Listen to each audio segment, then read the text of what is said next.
악인은 어떻게 만들어지는가? 아내의 성화에 못 이겨 5년여 만에 극장에 갔다. 이승만의 건국전쟁을 보기 위해서다. 북한 공산정부를 수립한 명단에 강양욱이라는 이름이 보였다. 그는 신성종의 내가 본 지옥과 천국 책에서 지옥의 안내자였던 강양욱 목사다. 김일성의 외조부요.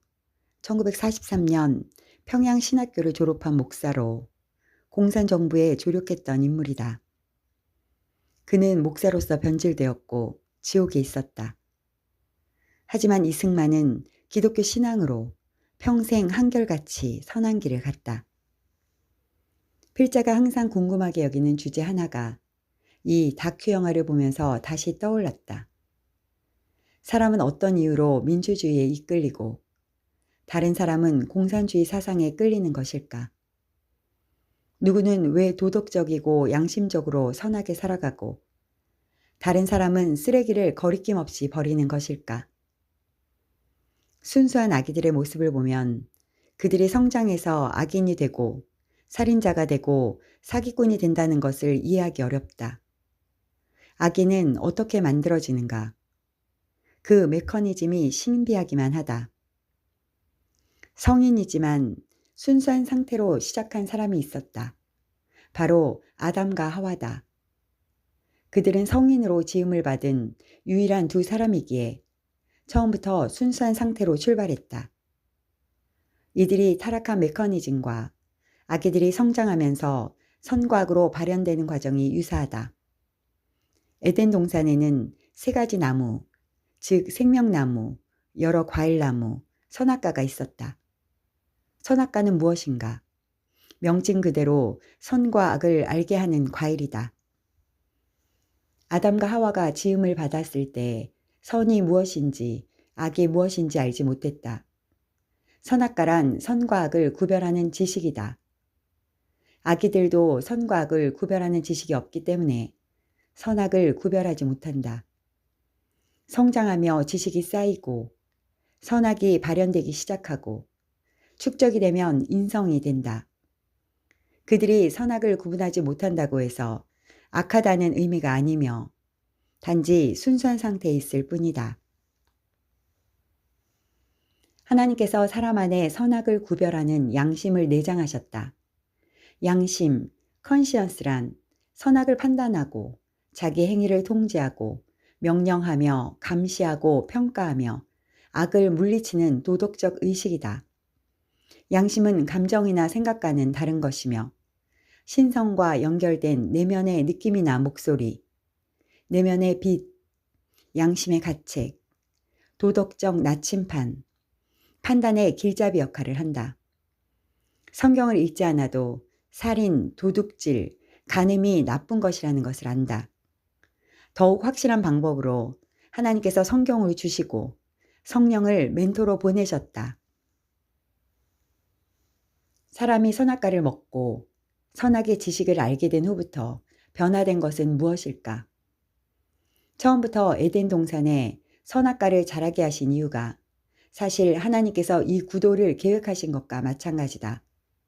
첫 단계는 미혹과 시험이 허락된다. 천사들이 3분의 1이 반역한 이유도 사탄의 미혹이 있었기 때문이고 아담과 하와도 사탄의 미혹이 제공되었고 현대의 만국이 범죄하는 이유도 사탄의 유혹이 있기 때문이다. 심지어 예수님도 3번의 시험을 받아야만 했다. 그러므로 세상에 선악과가 존재한다는 것은 하나님의 뜻이나 다름없다. 하지만 선악과가 존재한다고 해서 하나님의 명성에 금이 가는 것은 아니다. 무한대의 자유가 곧 선은 아니기 때문이다. 선이란 선과 악이 둘 다 주어졌을 때 어느 쪽을 선택할 자유권에 기인한다. 하지만 선과 악은 단지 생각하는 차원에서 끝나지 않는다.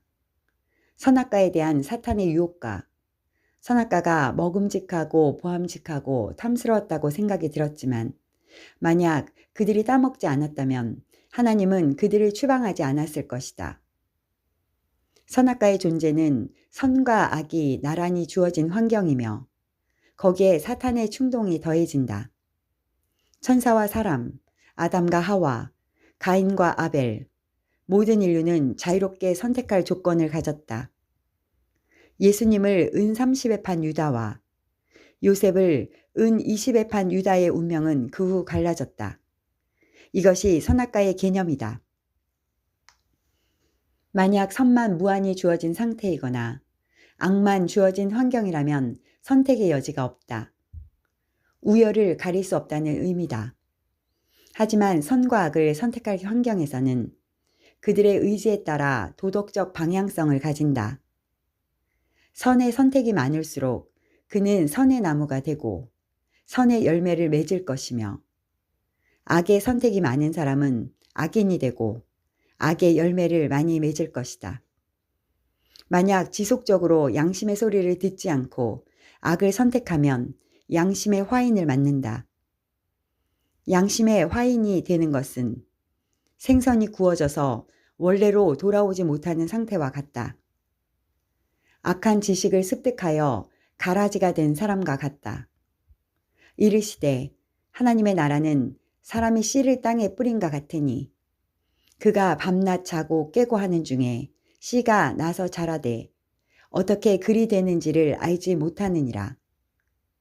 땅이 스스로 열매를 맺되 처음에는 싹이요 다음에는 이삭이요 그 다음에는 이삭의 충실한 곡식이라. 열매가 익으면 곧 낫을 대나니 이는 추수 때가 이르렀음이라. 이것이 의인과 악인이 만들어지는 메커니즘이다. 어찌 보면 선악과란 상반된 지식, 스펙트럼의 양극단이지만 현대 지식은 중도를 지향한다. 현대에는 지식이 증가하여 사람의 선택지는 더 넓어졌지만 악인과 타협할 확률은 훨씬 커졌다.